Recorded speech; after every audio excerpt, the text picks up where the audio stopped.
לא רק פרשת השבוע, מוזיאון ישראל מארח את בית אביחי. הפעם כאמור אנחנו בסדרה מתמקדת בספר ויקרא ובנושאים העולים מן הפרשות בו. והיום נרות ושבת על הפרק. איתנו בשיחה אביגדור שנן, פרופסור לספרות האגדה והיועץ האקדמי של בית אביחי, ושרון וייזר פרגוסון, עוצרת באגף לאומנות ותרבות יהודית במוזיאון. מאחלת לכולנו מפגש מעניין.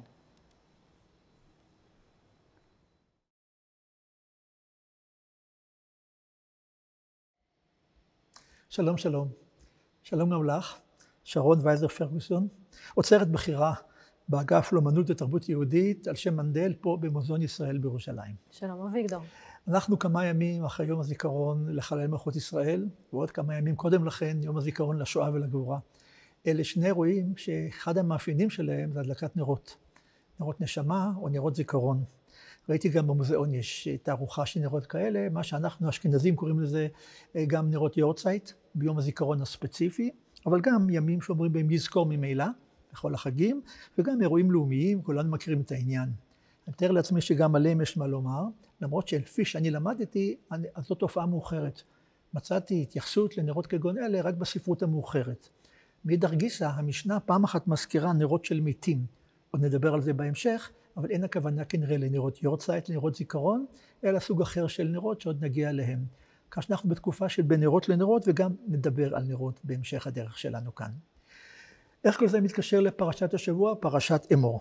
פרשת אמור בספר ויקרא, הקרוי גם תורת כהנים, כי הוא בעצם ספר שמכוון בראש ובראשונה לעניין קורבנות וכהנים. זו הפרשה המובהקת ביותר שקשורה לכהנים. היא פותחת במצווה אמור אל הכהנים, ועוסקת בעניינים רבים שקשורים אל הכהונה.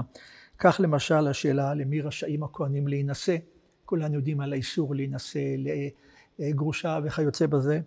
בעקבות זה יש עיסוק גדול בבעלי מומים, אילו מומים פוסלים כהנים מעבודת המקדש. היום זה מתגלגל לשאלה איזה מומים פוסלים כהן מברכת כהנים, שהרי כידוע לנו בבתי הכנסת יש עדיין ברכת כהנים, ויש עוד שאלות גדולות האם בעלי מום יכולים לעלות על הדוכן כדי לברך את הציבור, ויש דעות שונות לכאן ולכאן, אבל אנחנו לא נעסוק בסוגיות האלה. מדברים על הקדושה המיוחדת של הכהנים, במה שנוגע לקרבה אל המתים, כולנו יודעים, עד היום כהנים עומדים בבית הקברות במרחק מסוים כדי לא להתקרב אל המתים, אבל גם דיני קורבנות למיניהם, כגון המצווה לא לשחוט אותו ואת בנו ביום אחד, יש מפרשים את זה כמעין חמלה על בעלי החיים או הסברים אחרים, והרבה מאוד על מועדי השנה וקורבנותיהם. מתחילים כמובן בשבת, ועוברים לכל החגים כולם, מועדים ורגלים.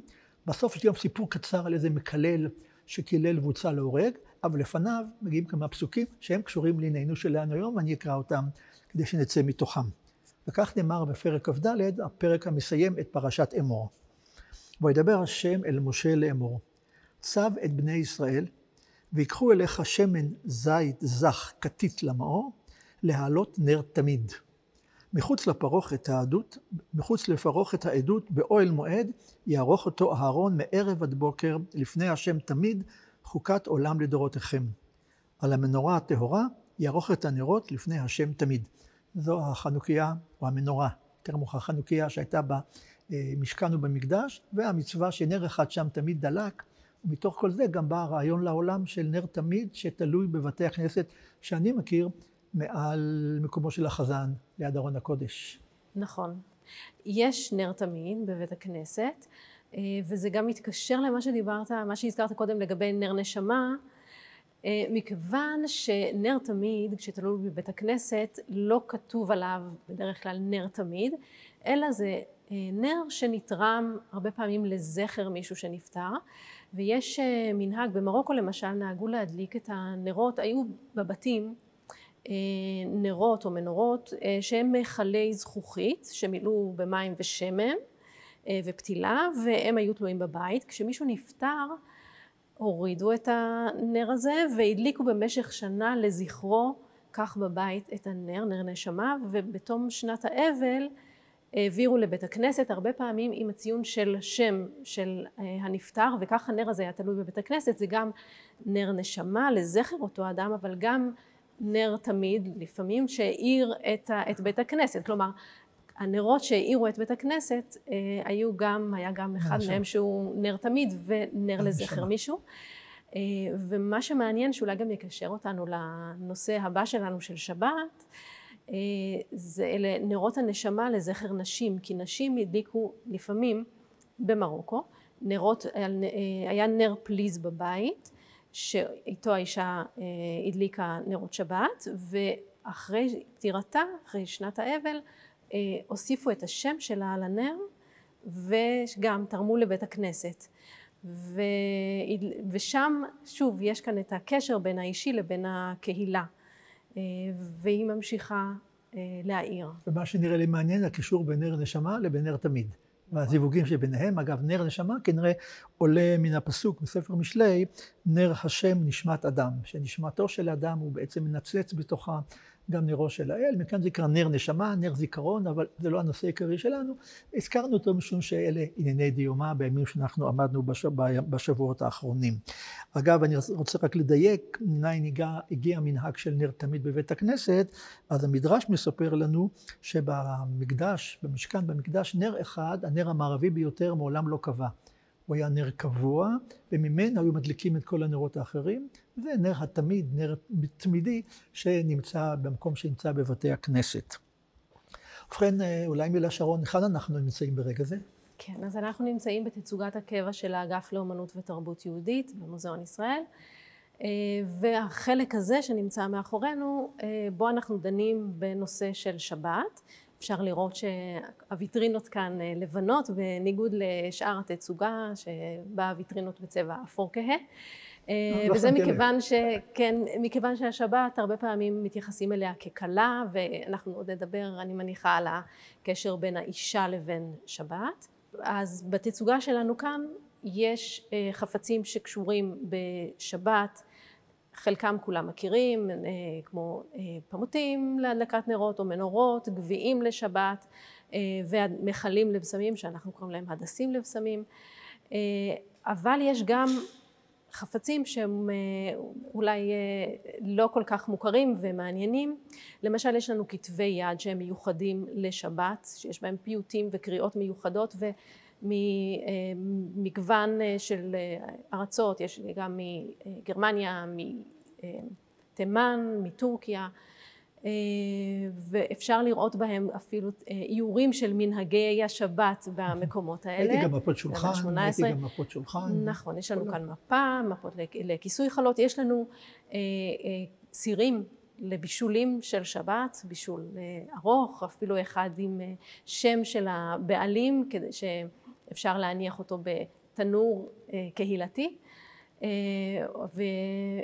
וגם אנחנו עוסקים כאן בנושא של מצוות חנה, כלומר 3 המצוות שניתנו במיוחד לנשים, וחלקן קשורות גם בנושא של שבת. לא נוכל להתעלם מהם. אבל אני מבין שנרות הנשמה הם לא בחלק הזה, אלא בחלק שמוקדש למחזור החיים. כן. יפה. בכל מקרה, מיצינו את נרות הנשמה ונר תמיד. נחזור באמת לנושא שלנו, נרות שבת, שמדליקים אותם על פמוטים, פמוטות. אמרת פמוטים. אני אמרתי פמוטים. כתוב כאן בכל הכיתובים, האמת ששתי הצורות נכונות. כאן בכיתובים ליד כל חפץ דווקא כתוב פמוטות, אבל מכיוון שתמיד מתקנים אותי כשאני אומרת את זה, אז החלטתי, בדיבור אני אומרת פמוטים. אז אני בדקתי, האקדמיה ללשון העברית אכן מאשרת את שתי הצורות, היא מעדיפה דווקא פמוטות על משקל לקוחות, פמוטות. אבל אם נגיד פמוטים, פמוטות, אנחנו מסודרים לחלוטין. ובכן, פמוטים, פמוטות, אגב, הגזרון של מה לא ברור. אין שורש בעברית פ"מ-ט. ודאי יודעת, מילים עבריות משורשם, יש להם שורש של 3 אותיות. מאכל, לאכול, אוכל, טבח, מטבח. מה השורש פ"מ לא ברור, ויש התלבטות מאיזה שפה המילה עצמה הגיעה. בכל מקרה נגיד פמוטים, פמוטות, היינו הך אותו דבר. עוד דבר מעניין שלמדתי, ואני תמיד מודה לאוצרים ולאוצרות של המוזיאון, כי אני מתכונן לעומת דברים שלא הכרתי. מסתבר שבחלק מהמקורות פמות זה השולחן שעליו הדליקו את הנרות. כלומר, לא היה איזה מין עמוד כזה זקוף, אלא משטח שעליו היו מעמידים את הנרות, נרות שמן, בוא נזכור. ולכן אומר התלמוד למשל, פמות שהדליקו עליו בשבת, דברי הכל אסור לגעת בו, פמות שלא הדליקו עליו, דברי הכל מותר. בכל מקרה, הפמות התגלגל מלהיות משטח שעליו היו מניחים את נרות השמן, למה שהיום אנחנו קוראים לו... מה שמחזיק את הנר. מה שמחזיק בעקבותיו את הנר. כן. כמה נרות? אני מכיר 2. יש כמה מנהגים, כן. בדרך כלל זה 2, אבל אני אוסיף לפחות.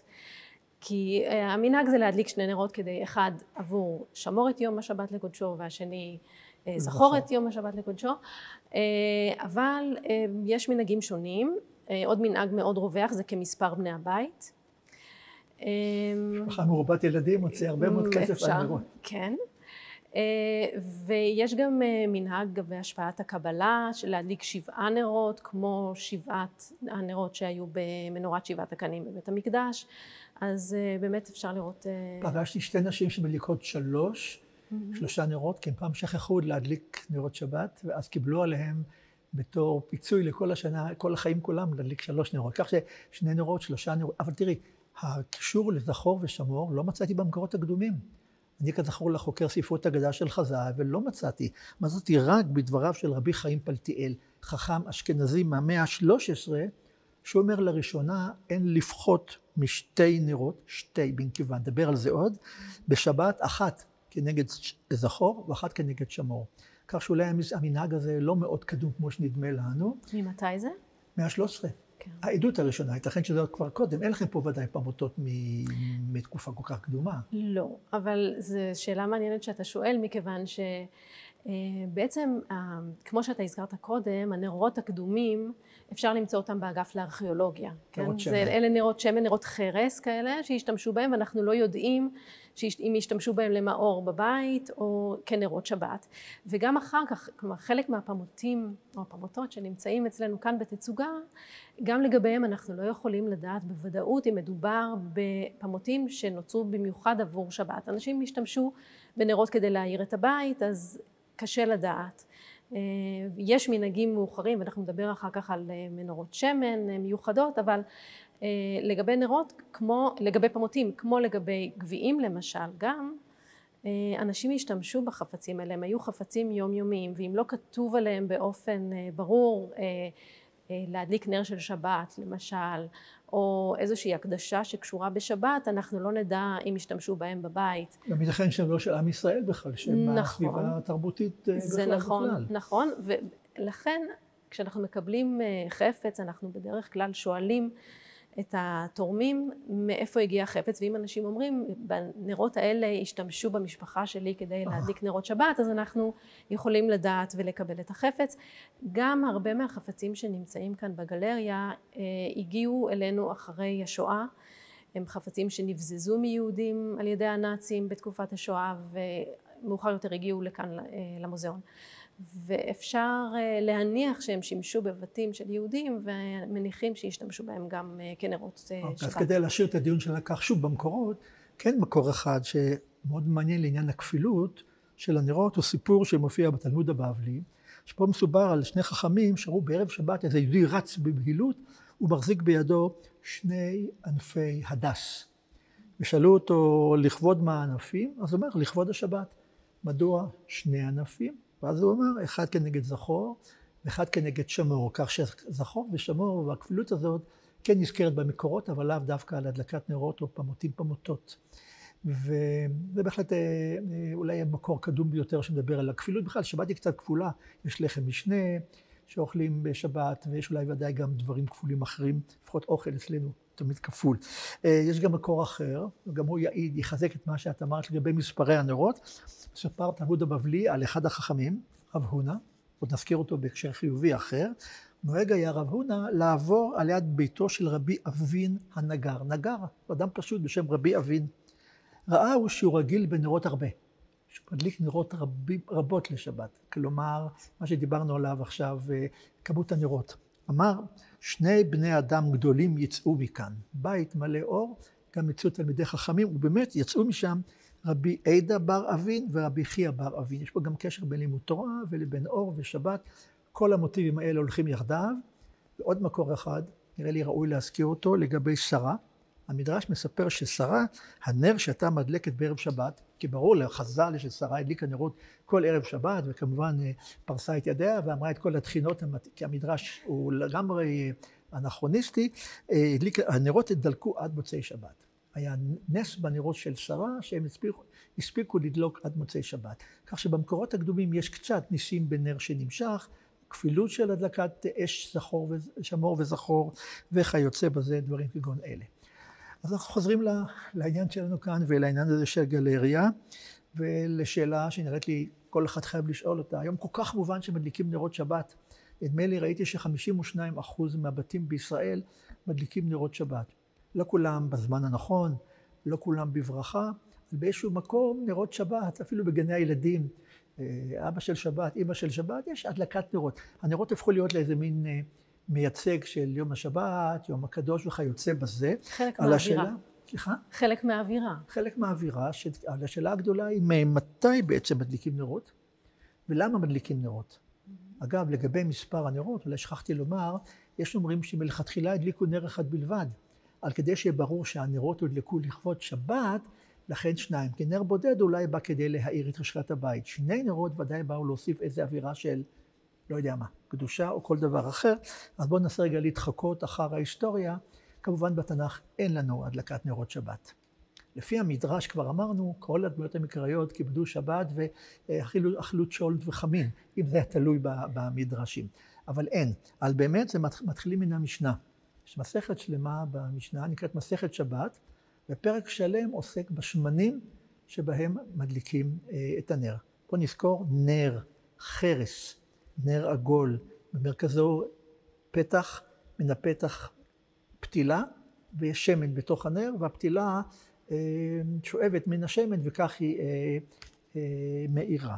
והמשנה מספרת כך דבר שאולי תסביר לי יותר, לא ייקוב אדם שפופרת של ביצה, כלומר ביצה שרוקנו אותה מתוכנה, נכון? כן. ומלאנה שמן, ויתננה על פי הנר בשביל שתהיה מנטפת. כלומר, מעל הנר שמו ביצה מלאת שמן, והיא הייתה מנטפת לתוך הנר. המשנה אוסרת את זה, למרות שרבי יהודה מתיר, אבל אם חיברה היוצר מתחילה, אז מותר. כלומר, אם מלכתחילה, או כך הבנתי, הוא חיבר את הביצה בדרך כלשהי אל הנר, אז הדבר הוא מותר. נכון, זה אחד המקורות החביבים עליי. כן. הוא נותן כאן המון כוח ליוצר, לאומן, למעצב. זה אומר שגם אם יש דבר שהוא אסור, אבל היוצר שלו, המעצב, התכוון כך ליצור יצירה, אז בשם החופש היצירתי מותר להשתמש בחפץ הזה. אז המשנה פה קצת מתחשבת בתחושות של יוצרים ובפרגנת להם ככה, מקלה קצת על מה שהם עושים. מצד שני, לא ימלא אדם את הקערה שמן ויתננה בצד הנר. היינו לא עושים את הנר ובצד קערה ופתילה שמובילה ביניהם, משום שהדבר הזה הוא אסור, ואכן באמת לא מצאנו דברים כגון אלה, אבל זה מעניין שהמשנה עוסקת בכך, ואז היא מדברת הרבה מאוד על סוגי שמנים. באילו שמנים אפשר להדליק את הנר, יש שמנים טובים יותר, טובים פחות, חלקם ודאי ריחניים, חלקם ודאי ריחם בלתי נסבל, ואז עוסקים בעוד דבר שאני מוצא אותו כמעניין, המכבה את הנר, נר בודד, המכבה את הנר, מפני שהוא מתיירא מפני עובדי כוכבים, פוחד שיש פה איזה פוגרום ולא יהודים עוברים בסביבה, הוא מעדיף לכבות את הנר, או מפני ליסטים, מפני שודדים, או מפני רוח רעה, איזה מין שד או מי יודע מה, או בשביל חולה שישן, פטור. המשנה, אני לא יודע מה עושה ההלכה היום, אבל המשנה מתירה לכבות את הנר, ודאי על ידי סילוק הפתילה מן השמן, אם זה לטובתו של האדם, כי חיי אדם חשובים יותר מאשר כמובן פיקוח נפש כיוצא בזה, אבל מי שעושה את זה כי הוא חס על הנר, רוצה לחסוך את השמן, רוצה לחסוך את הפתילה, הדבר אסור עליו, וברור שהדברים פה יכולים לתת לנו תמונה איך נראה הנר הזה והפתילה והשמן בבית הקדום בתקופת המשנה. והנה, להפתעת כולנו, לפתע המשנה עובד לנושא שכבר רמזתי עליו, ונחזור עליו ברחבה, על 3 עבירות נשים מתות בשעת לידתן.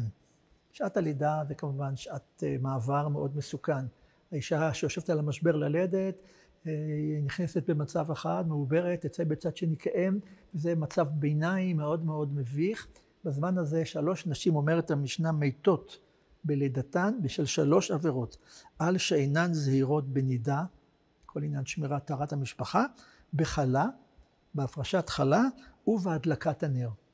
מתוך 3 האלה 2 ודאי קשורות לאישה, האישה היא ההופעה, הפרשת חלה, והנידה כמובן אין מה לדבר. לגבי הדלקת הנר כבר רמזתי, נדבר על זה עוד בהמשך, מהי הדלקת הנר לגבי האישה, אבל פה באמת אמירה מאוד מאוד חריפה, שהאשכנזים קוראים את זה כל יום שישי, לפני תפילת ערבית של שבת, של 3 עבירות נשים מתות בשעת לידתן. אז עוברים לעוד 3 דברים. 3 דברים צריך אדם לומר בתוך ביתו ערב שבת. אם חשיכה, לפני ששבת נכנסה, איסרתם? האם הפרשתם מעשרות מכל האוכל שנאכל בשבת? עירבתם? אם ביצעתם את כל המעשים הנדרשים מעירוב, עירוב חצרות או כל עירוב אחר, ואז תדליקו את הנר. כלומר, לאסר את האוכל, לערב את העירובים המתאימים ולהדליק את הנר, זה דברים שצריך אדם, כנראה גבר, לומר בתוך ביתו בערב שבת, ואלה הדברים שהמשנה מספקת לנו כרקע למה שנדבר עליו עכשיו, שנראות הפמותות וכל מה שקרה במהלך הדורות עצמם. אבל תרשי לי רגע לחרוג למשהו שונה לגמרי, לא אכפת לך. נר השמן. בהרבה מאוד מקורות מדברים על נרות השמן בלשון נקבה. כך למשל בתלמוד אמר רב הונא, חצר שיש לה 2 פתחים, 2 כניסות, צריכה 2 נרות. בכל פינה צריך לשים נר, 2 נרות. מפני החשד של אנשים שיעברו בחצר ויראו שהבית אין בו נר, ולא יודעים שיש נר בדלת האחרת, ידליקו 2 נרות, אבל 2 נרות. נר זה זכר או נר זה נקבה? אני חשבתי שזכר. משום שאת נגררת אחרי הנר המקובל היום, נר השעווה, שהוא סמל גברי, מובהק לחלוטין, ולא צריך להכביר בדברים יותר. נר השעווה הוא מסמל כמובן גבריות בצורתו שלו. נר השמן, כדאי לדעת, והוא אחד הסמלים בספרות הקדומה כסמל נשי מובהק. תראי את הצורה שלו, מעוגלת, במרכז יש פתח, מן הפתח הזאת יש זרימה של נגיד שמן או כל דבר אחר. לא קשה לדמיין, לראות את הנר כסמל לאישה, ובאמת, למשל במקורות, הם מאוד עדינים בלשוננו, כאשר אדם בא לבית משפט ורוצה להעיד על 2 גברים שמקיימים יחסים עם אישה אחת, שזה כמובן חטא על פי תפיסתם, אומרים שיש פה 2 פתילות בנר אחד. וזה ברור לכל אחד על מה מדברים כאן, ש2 פתילות בנר אחד, ואפשר להביא דוגמאות נוספות, לכן מסביר מדוע נר היא יכולה להיות נקבה, לפחות בספרות הקדומה. היום כמובן, כמו אומרים נר בלשון זכר, נר גדול, נר יפה, אבל גם שיגיד נר גדולה או נר יפה, לא נתקן אותו, כמו שלא נתקן פמותים ופמותות. אז חוזרת לעצמה השאלה, ממתי מדליקים נרות ולמה ומדוע? אז מתי כבר יודעים, המשנה מעידה על הדלקת נרות בערב שבת, אבל מדוע? מה מטרתם של הנרות האלה? שאלה נוספת, ממתי מברכים על הדלקת נרות? יש פה בעיה, להגיד ברוך אתה השם אלוהינו מלך העולם, אשר קידשנו במצוותיו וציוונו, היכן ציוונו? בשום מקום לא מצאנו בתורה, בכל המצוות כולם, מצווה לברך על הדלקת נר, מיד נגיע לזה אם נעקוב לאט לאט אחרי התפתחות העניין. עד תקופת המשנה, נגיד שנת 200 לספירה, מדליקים נרות, אבל המטרה העיקרית הייתה שלום הבית. האור בבית, עונג שבת. בוא נזכור שבתקופה הקדומה בני אדם אכלו 2 ארוחות ביום. הלוואי עלינו, 2 ארוחות ביום. ארוחת בוקר יחסית מאוחר, וארוחת ערב מוקדמת לפני שקיעה, כדי לחסוך באמצעי התאורה. אז הארוחה האחרונה הייתה לקראת שקיעה, פרט לשבת. כדי לאכול ארוחה בשבת חייבים להמתין לשקיעה, וכבר נכנסנו לעניין החשיכה. ואז בית חשוך כמובן זה הזמנה להרבה מאוד צרות. אנשים נתקלים בחפצים, יש מריבות, הבית משדר אפלולית. לכן כנראה מלכתחילה הדלקת נר הייתה כדי שהבית יהיה מואר לעונג השבת, לשלום הבית כמו שהמקורות אומרים פעמים רבות, ועדיין לא היה חובה גמורה, ובוודאי לא אמרו ברכה עליו וכל כיוצא בזה. זה מה שידוע לי מבחינת ההתחלה. אנחנו בשנת 200 לספירה. אבל במשך הזמן, זה אפשר לעקוב ויופי שיש מקורות בידינו לראות את דברים עצמם, במאה השלישית, רביעית, יש כבר חכמים שאומרים שחובה להדליק נר. זה לא תלוי בך, אתה חייב להדליק נר. אם אדם אומר, אני מכיר את הבית היטב, לא זקוק לתאורה כאן, אני יושב לבד לאכול, לא, אתה חייב להדליק נר. זה כבר במאה השלישית-רביעית, וזה שוב בתלמוד הבבלי. אגב, דיון בשאלה אם אפשר להדליק את נר שבת בעיטרן. עיטרן הוא ודאי חומר בעל ריח רע, אפשר לומר משהו יותר גס. אז רבי ישמעאל אומר, לא מדליקים בעיטרן, בגלל כבוד השבת, כי הריח רע. ואם הריח רע, האדם יוצא מן הבית. אז אומר התלמוד שיצא, מה הבעיה שיצא? לא, הוא חייב להיות בבית, ההדלקת נר בשבת חובה. וזה אומר חכם בשם רבא במאה השלישית-רביעית. כלומר, לראשונה נתקלנו פה כבר שזה לא עניין של רשות, אלא עניין של חובה, עדיין בלי ברכה. בלא ברכה, על הבית חייב להיות מואר, שאמר רב נחמן זה וזה, ואמר רב זה וזה, אמר רב הדלקת נר בשבת חובה. אגב, הוא מוסיף עוד משהו מעניין, רחיצת ידיים ורגליים בחמין בערב שבת רשות, ואני אומר מצווה. פה יש דיון האם אדם צריך לקבל את השבת גם ברחיצה מיוחדת, וראיתי פה גם איזה מין כלים לרחיצה למקווה וכיוצא בזה בערב שבת, אבל בוא נשאר בנרות. Okay. אז איפה אנחנו עומדים בינתיים? שבשלב ראשון הדליקו נרות כנראה לשלום בית ועונג שבת, יותר מאוחר זה הפך להיות לחובה. מתי זה קיבל חובה מוחלטת שמברכים עליו? מסתבר שזה רק הגיע לנו כנראה במאה השמינית והתשיעית לספירה. מה קרה כאן? קרה פה דבר מאוד ידוע. הרבה פעמים במסורת היהודית פולמוסים גוררים פרשנות חדשה למצוות קדומות.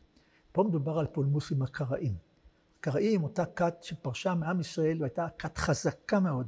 יש אומרים שאחוזים רבים מאוד בעם ישראל היו. היום קראים זה קבוצה יחסית קטנה, לא כמו השומרונים, עדיין זו קבוצה לא גדולה, כמה עשרות אלפי אנשים ככל שידיעותיי מגעות, הקראים. אבל בתקופת הגאונים, שזה המאות השישית, שביעית, שמינית, תשיעית, עשירית, הייתה קבוצה גדולה מאוד של קראים, שהמאפיין אותם שהם קראו את המקרא כפשוטו. והנה בספר שמות מסופר כך, ויקהל משה את כל עדת בני ישראל, ויאמר עליהם, אלה הדברים אשר ציווה השם לעשות אותם, 6 ימים תעשה מלאכה, וביום השביעי יהיה לכם קודש, שבת שבתון להשם, כל העושה בו מלאכה יומת, לא תבערו אש בכל משבותיכם ביום השבת. והקראים הבינו, אסור שתהיה נר אש בוערת ביום השבת. הם אכלו אוכל קר, לא הדליקו נרות, ישבו בחשיכה.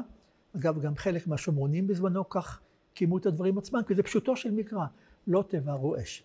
באו חכמינו זכרם לברכה, ואמרו אסור להדליק אש ביום השבת, אסור לבער את האש, להדליק, אבל מותר להחזיק אש שהוכנה מראש, וזה כמובן חלק מהפולמוסים בין הרבניים לבין הקראים. לא רק מותר, אלא חובה. גם חובה, בדיוק. וכנראה, כמו שאת אכן מדגישה, בתקופה של הפולמוס בין יהודים לבין קראים, חייבו להדליק נרות, כשלא תיראה כמו הקראים שיושבים בחשיכה, חייבו להדליק נרות, ולתת לזה תוקף, קבעו שיש לברך. והברכה מופיעה לדעתי לראשונה בסידור הראשון שבידינו, סידור שערך רב עמרם גאון בבבל במאה התשיעית, סידור שבו אומר במפורש, המדליק נר של שבת צריך לברך, הוא מביא לראשונה את המשפט, ברוך אתה השם, אשר קידשנו במצוותיו וציוונו להדליק נר של שבת. אם זה חובה, חייבת להיות גם הדלקה. כלומר, הסיפור הוא בעצם תלת שלבי. ולכתחילה כנראה הדליקו לטובת הבית והמשפחה. יותר מאוחר הדליקו, קבעו שזה חובה, ויותר מאוחר הפכו את זה לחובה מלווה במצווה, וזה מה שמקובל היום לחשוב שמאז ומתמיד הדליקו נרות שבת בברכה. אבל לא כך זה היה, הדבר הזה התקדם רק בדרך מיוחדת. אני לא יודע אם זה בא לידי ביטוי בכל הדברים שיש לכם כאן, למשל מפות עם ברכות של הדלקת נרות, או תמונה של נשים מדליקות נרות, מה נתת לי הגלריה בנושא הזה? החפצים שיש אצלנו הם יחסית מאוחרים, כלומר זה ברור שבתקופה שהם נוצרו כבר הדליקו נרות והייתה חובה וגם הברכה.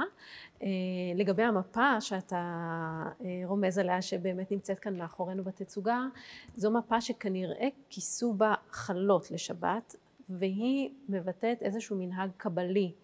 הברכה שכתובה שם היא ברכה לשלום הבית, ברכה כללית לשלום הבית, ומתוארים עליה המנהגים הקבליים לשבת. כלומר, יש שם חפצים שהיו במשכן ובמקדש, מנורת שבעת קנים, הלחם, שולחן לחם הפנים, המזבח, ואפשר לראות עליה גם את הסידור המיוחד של שולחן השבת. כלומר, למשל, החלות, לא זוג של חלות, כמו שאתה הזכרת קודם לגבי הזוג, אלא 12 חלות. כמו לחם הפנים. כמו שולחן לחם הפנים לגמרי. כך הוא היה מאורגן, אבל כאן הן מונחות החלות אחת מעל השנייה, כלומר יש כאן 3 ו3, ואז אחת מעל השנייה בכל אחת מהשלושות האלה, ובאמת קיבלנו את המפה הזאת מהמשפחה של הרב כדורי, שהיה מקובל גדול בעיראק. מה, עשו פה השוואה בין שולחן שבת לבין המקדש, לבין המזבח? כן. קדושה מיוחדת? כן, בעצם להגביר את הקדושה של השבת ומקבילים בין המנהגים ובין מה שעושים בשבת וסידור שולחן השבת לבין פעולות שעשו במשכן ובמקדש. מה שראיתי כאן בתצוגה, רוב הפמותות עם מתכות.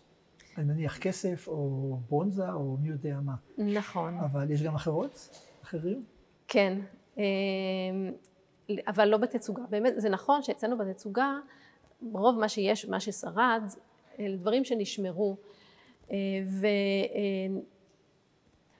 ורוב הדברים, מה ששרד, אלה חפצים יקרים מפליז ומכסף, אבל אנשים השתמשו בבית, רוב האנשים לא היה להם כסף בעצם להוציא על כלים מאוד יקרים, ואנשים למשל היו המנהג לקחת תפוח אדמה ולעשות בו שקעים וליצור קצת שמן וליצור מנורת שבת. סיפר לי צורף ומעצב שלמד בבצלאל ולימד הרבה שנים בבצלאל, ישראל דהן, הוא סיפר לי שאימא שלו במרוקו, קצת בדומה לנרות הנשמה שדיברנו עליהם בהתחלה, לקחה 2 כוסות, מילאה במים ושמן. שהוצף עליו, כן. כן, ועם פתילה. והדליקה כך נרות שבת. ברור שאת הכוסות הפשוטות האלה אנחנו לא נדע שמדובר בפמותים לשבת או מנורות לשבת ולא אספנו, אבל יש לנו את היצירה שלו שהוא יצר עם המחשבה ובהשראת הפמותים שאימא שלו הדליקה, וזאת מנורת שבת שיש בה את המכלים הקטנים האלה מהזכוכית, שמזכירים את המנהג הזה, למרות שמדובר בחפץ מודרני לגמרי, שאפשר להזיז את הזרועות שלו, וגם את אותם מכלים קטנים אפשר להזיז על חוטי הפלדה שתלויים עליהם. לא, זו שאלה אולי לא הוגנת, אבל ידוע לנו משהו על הדלקת נרות שבת במחנות עבודה, מחנות השמדה, על ידי פרטיזנים, חיילים בצבאות זרים, או שאין לנו מספיק מידע פה בגלריה על העניין הזה? אצלנו אין. אני מניחה שאנשים כן השתדלו מאוד לשמור על המצווה. זו בעצם מצווה שאומרים שגם אם לא היה, אם אין כסף ליין, לקידוש. הנה, גנב לי את הקטע הבא.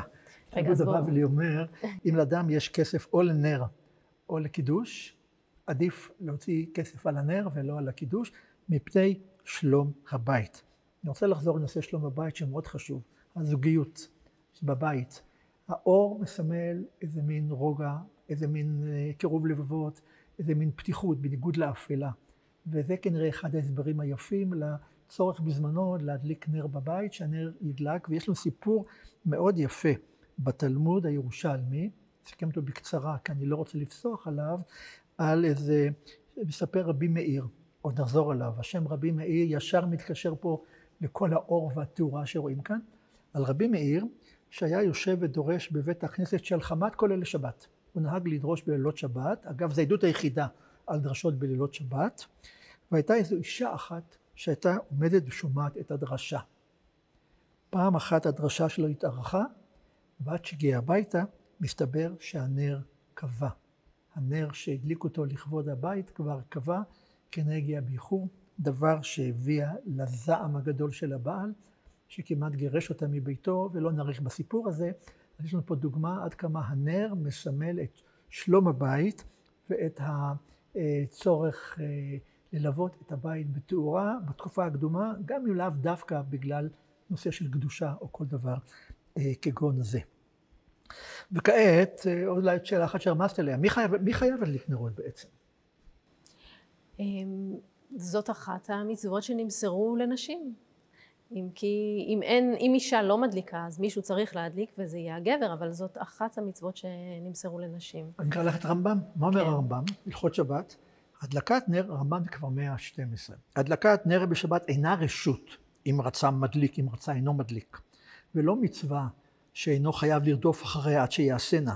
כלומר, זה לא מצווה שצריך לרוץ ולמצוא אותה, אלא חובה. ואחד אנשים ואחד נשים חייבים להיות בבתיהם נר דלוק בשבת. נר, לא שני נרות. כלומר, זה מצוות הבית.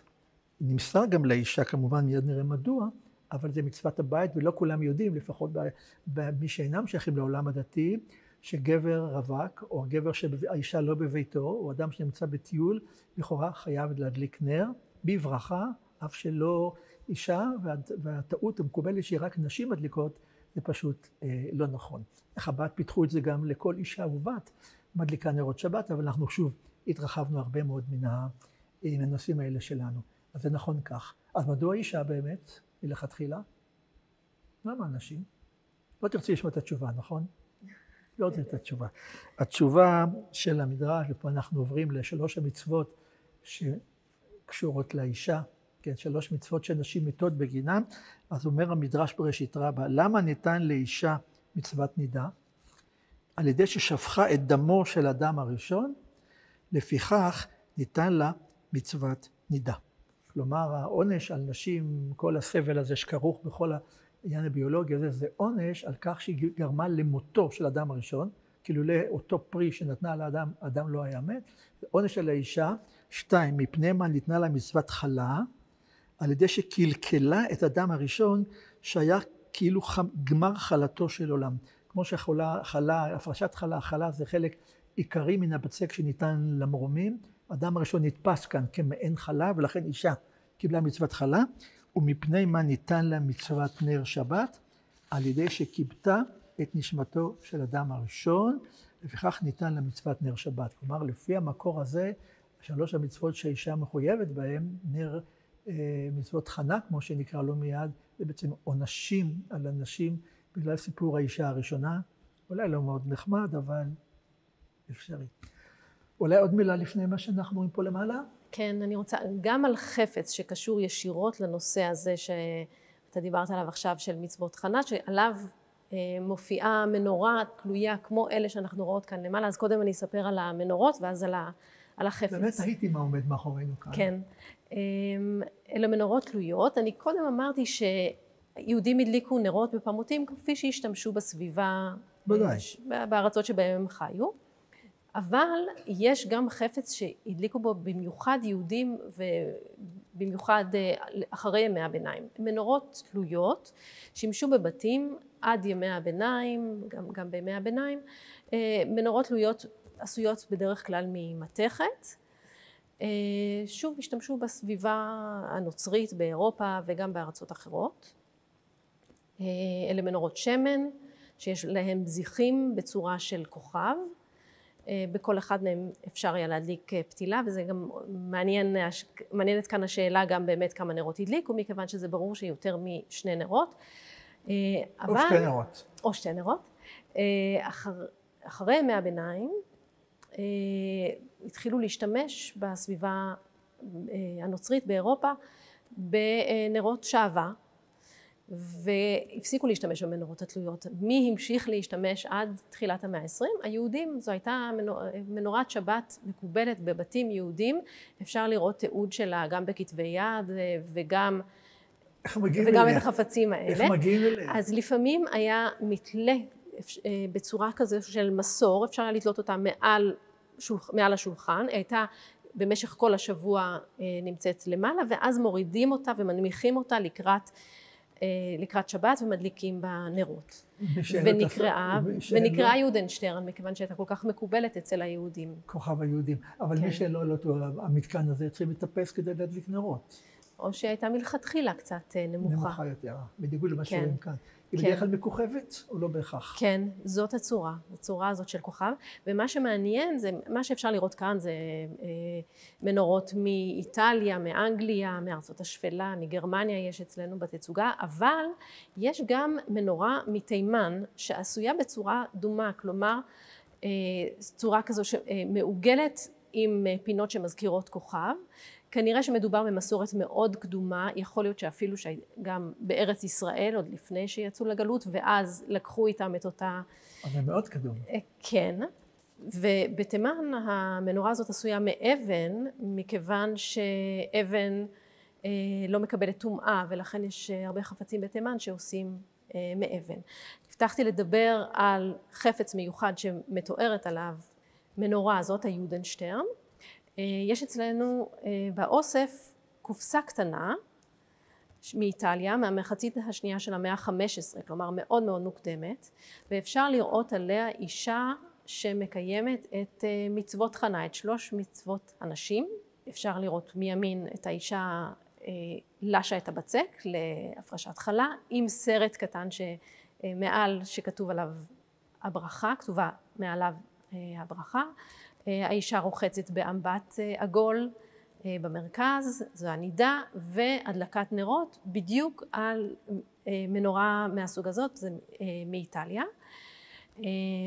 אתה יודע למה שימשה קופסה קטנה כזאת? היא ממש קטנה, זה לא קופסה לתכשיטים שהשתמשו בה בתקופה הזאת, משהו 13 על 6 סנטימטר, סיכות ראש, אני לא יודע באמת למה. ככל הנראה השתמשו בה כדי לשים מפתחות. אתה הזכרת קודם את העניין של עירוב.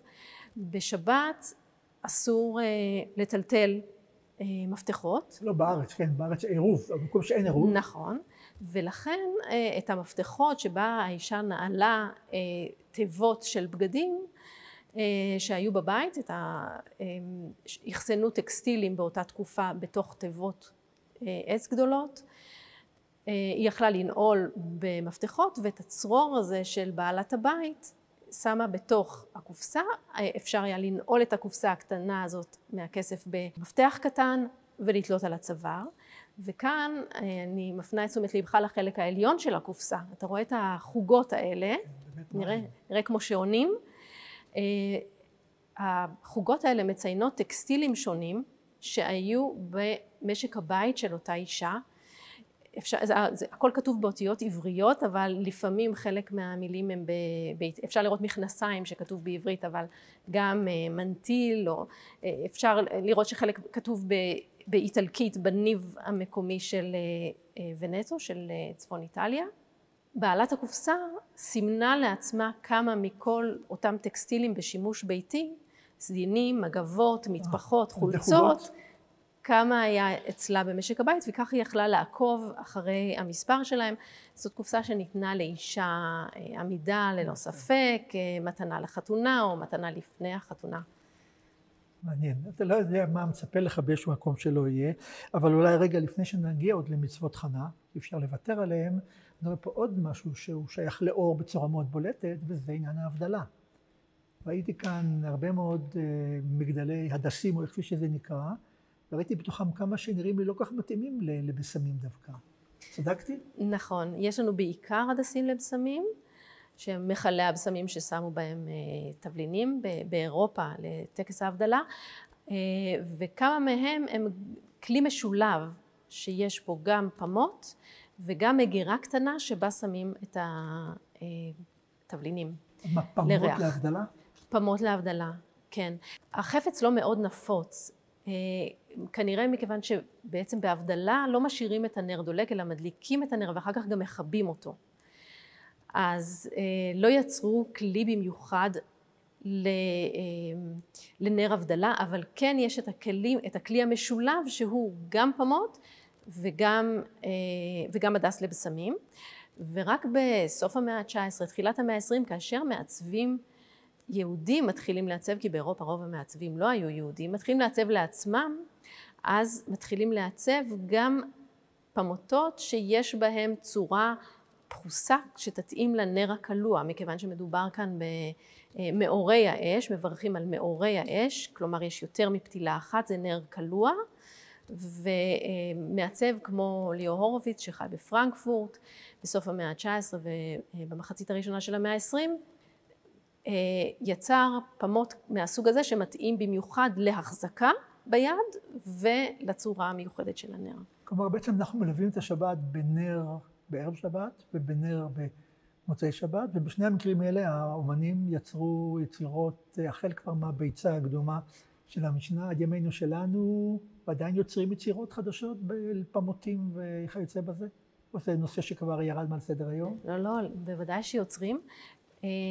אולי יצירה שקשורה להרבה מהנושאים שדיברנו בהם, גם נשים, גם נרות שבת והמורשת המשפחתית והיצירה של נשית, זה ערכה לשבת שיצרה שרי סרולוביץ', שיש בה גם פמותים לשבת, גם לנר הבדלה, וגם הכיסוי של החלה שבעצם הוא גם מעטפת של כל הערכה הזאת, כתובות עליה כל הפעולות שעושה האישה כפי שמופיעות בפיוט אשת חיל.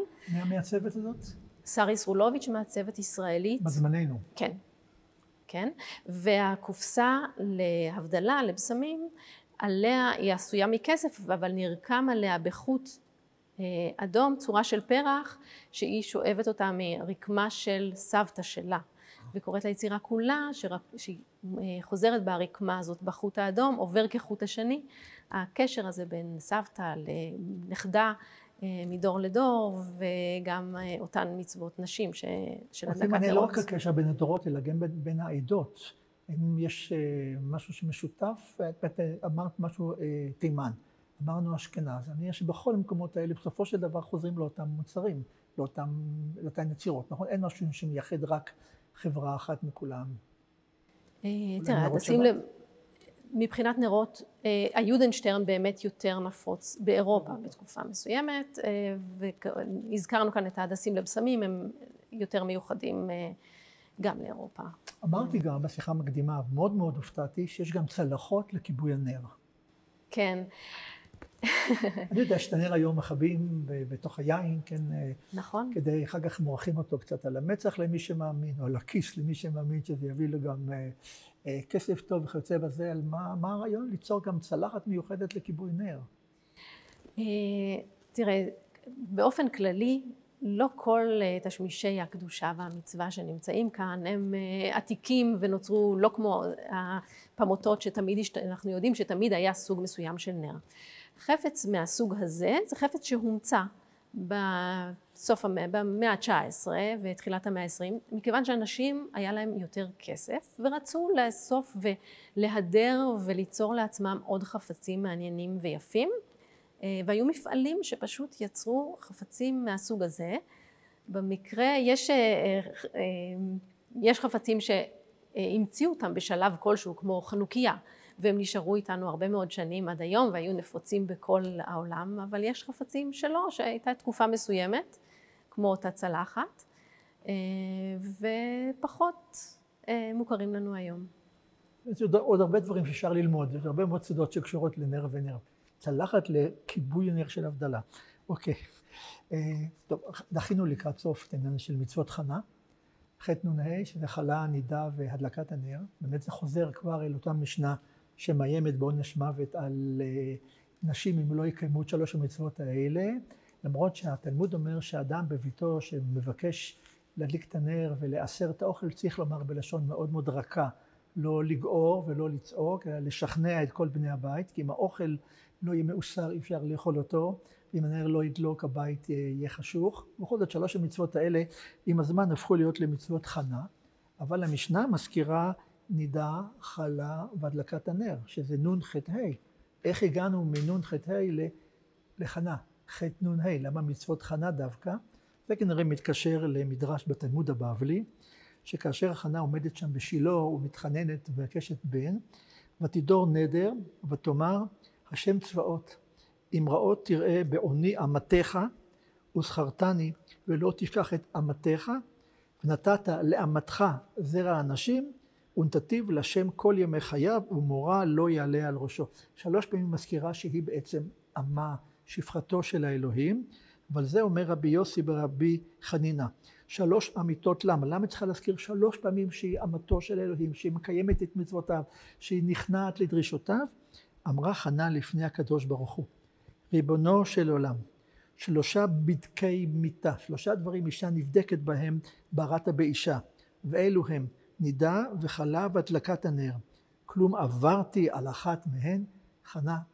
חנה אמו של שמואל טוענת שהיא קיימה את כל המצוות האלה כהלכה, ואולי זו הסיבה שאנחנו החלפנו את המושג של מצוות, הקפדנו להגיד דווקא מצוות חנה, כדי לשמור גם על שמה של חנה, אותה אם קדמונית שהרבה מאוד מנושאי התפילה נלמדו ממנה.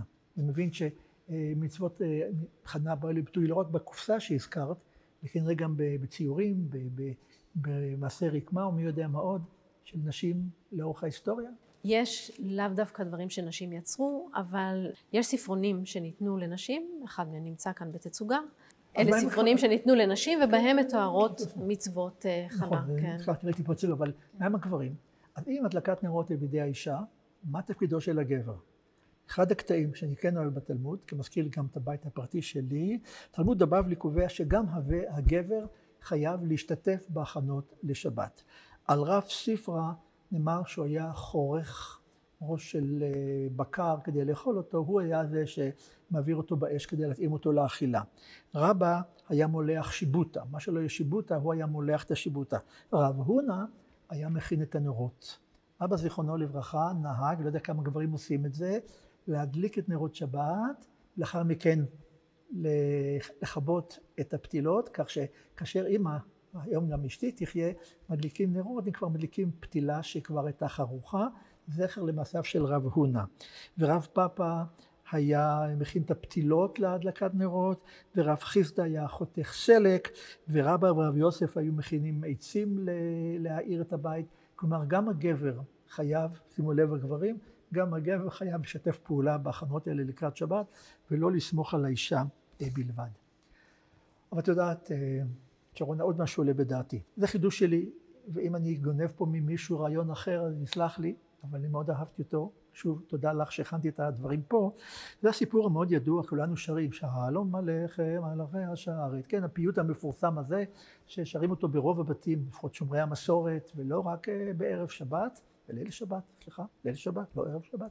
ערב שבת זה יום שישי. בליל שבת, זה מבוסס על סיפור שמופיע בתלמוד הבבלי, שאומר רבי יוסף בר יהודה. 2 מלאכי שרת מלווין לו לאדם בערב שבת מבית הכנסת לביתו. אחד טוב ואחד רע. וכשבא לביתו הוא מצא נר דלוק ושולחן ערוך ומיטתו מוצעת, מלאך טוב אומר, יהי רצון שתהיה לשבת אחרת כך. ומלאך רע עונה בעל כורחו אמן. ואם לא, מלאך רע אומר יהי רצון שתהיה לשבת אחרת כך, ומלאך טוב עונה אמן בעל כורחו. שמתי לב שפה מדובר על 3 דברים שמוצאים בבית, נר דלוק, שולחן ערוך ומיטה מוצעת. נר דרוך, הדלקת הנר. שולחן ערוך, חלה. ומיטה מוצעת, בלשון מאוד עדינה, לקיום יחסים שהיה די מקובל בליל שבת. כלומר, ייתכן מאוד שדווקא הדגישו כאן נר דלוק, שולחן ערוך ומיטה מוצעת כדי לרמוז ל3 המצוות האלה של חנה. לא יודע אם החידוש שלי הוא חידוש או לא חידוש, אבל הוא בהחלט מצא חן בעיניי. ונדמה לי, יש עוד נר אחד, שהפתעת אותי כשדיברנו שגם צריך, לא מזמן היה פסח. נכון, נר לחיפוש חמץ, בערב פסח. מה הסיפור הזה? יש ערכות, נכון? ערכות. כן, היום יש, אבל היום זה אולי מקובל ערכה כזאת, אבל בשנות ה-80, בשנות ה-90, לא כל כך מזמן, אבל אומנים התחילו ליצור חפץ מיוחד עבור בדיקת חמץ. למשל, משה צברי יצר, זה נראה קצת כמו היאה שלתוכו אוספים את החמץ, זה פמות, כתוב על בדיקת חמץ, ויש מקום לנוצה, ואפשר ללכת כך עם חפץ מהודר, עשוי כסף, ולחפש את החמץ. וגם כאן בתצוגה עכשיו, טרקטור לביעור חמץ,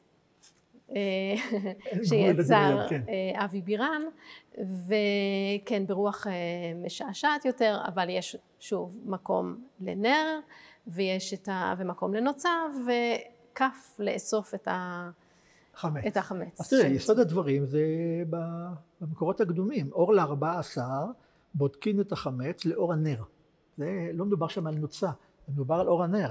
אין בודקים לאור החמה ולא לאור הלבנה, אלא לאור הנר, לפי שבדיקת הנר יפה מרובה. יותר טוב לבדוק עם נר שיכול להגיע יותר קרוב מאוד לכל פינה ופינה, לכל חריץ בבית, ואף על פי שאין ראיה שדווקא צריך בעזרת נר, אלא יש זכר בפסוק מספר צפניה, שגם נחתום בו יותר מאוחר את הדברים, והיה בעת ההיא אחפש את ירושלים בנרות, אומר האלוהים. פשוטו של פסוק הוא לא נחמד. בספר צפניה אומר אלוהים, אני אבוא לבדוק את החטאים שלכם, ובעזרת נרות אני ארוץ אחרי כל חטא ואחרי כל פגם. המדרש הופך את זה, אומר, לעתיד לבוא, ירושלים כולה תהיה מאותרת בנרות, ולכן אנחנו גם את החמץ פוסלים על ידי בדיקה דווקא בעזרת נר. ואני מוכרח לשאול אותך, פה כל הזמן מקניט אותי משהו על השולחן לידך פה, אני רואה פה שתי כפפות לבנות, מה את מחיביה שם מתחת? כן, כן. יש כאן חפץ שמסכם את השיחה שלנו בצורה מאוד יפה. רגע, והכפפות למה? מכיוון חפץ מוזיאלי אנחנו מחזיקים רק בכפפות. רוצים לשמר אותו לתקופה ארוכה. גם אם זה מתכת? כן, כן, כן, בהחלט.